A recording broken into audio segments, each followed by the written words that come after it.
हुसैन, मौला हुसैन मेरे मौला हुसैन, मौला हुसैन मेरे मौला हुसैन, मेरे मौला हुसैन, मेरे मौला हुसैन, मौला हुसैन मेरे मौला हुसैन, मौला हुसैन मेरे मौला हुसैन। खुदा है इश्क शरीयत नबी जिहाद हुसैन, खुदा के बाद नबी है, नबी के बाद हुसैन।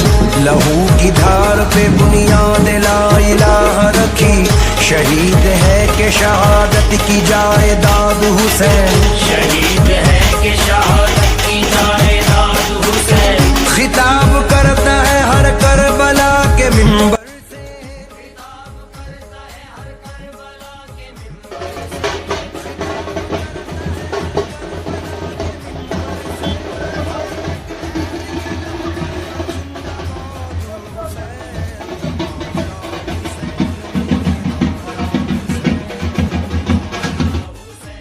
મારું નામ લાલુભાઈ અબુભાઈ શેખ, વાસલા ચંપાવાડીનો રહેવાસી છું અને આ તાજીઓ રજવાડીના ટાઈમનો છે અને 150 વર્ષ અંદાજિત થવા જઈ રહ્યા છે અને વાસલાનો જૂનામાં જૂનો અને ઐતિહાસિક છે રજવાડી તાજી।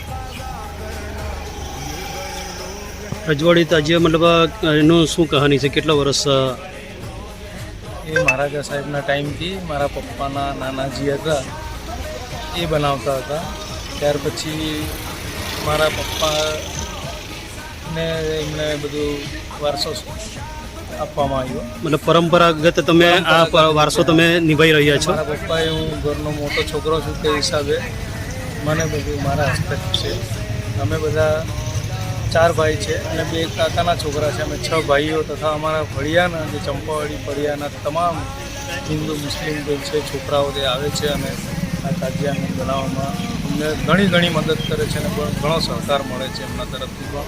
અને ગામના જે અમારા મુસ્લિમ તો ખરા જ હિન્દુ ભાઈઓ બહેનો એમ પણ અમને ઘણો સહકાર આપે છે। જે આ મોહરમનો શું મહત્વ, શું કઈ યાદમાં આ કરવામાં આવે છે? હસન હુસૈન જે અમારા જે મુસ્લિમ કોમના અંદર જે છે કે અમારા મોહમ્મદ સાહેબ પ્રોફેટ એમના વાસા જે અમારા મુસ્લિમ કોમ માટે સજદામાં એમણે એમની જાન એમની કુરબાની આપી હતી, એમની યાદમાં આ કરવામાં આવે? એમની યાદમાં આ કરવામાં લગભગ મતલબ આ ચંપાવાડીમાં તમારા 150મો વર્ષ 150 વર્ષ જેવા થઈ ગયા છે। 150 વર્ષ જેવા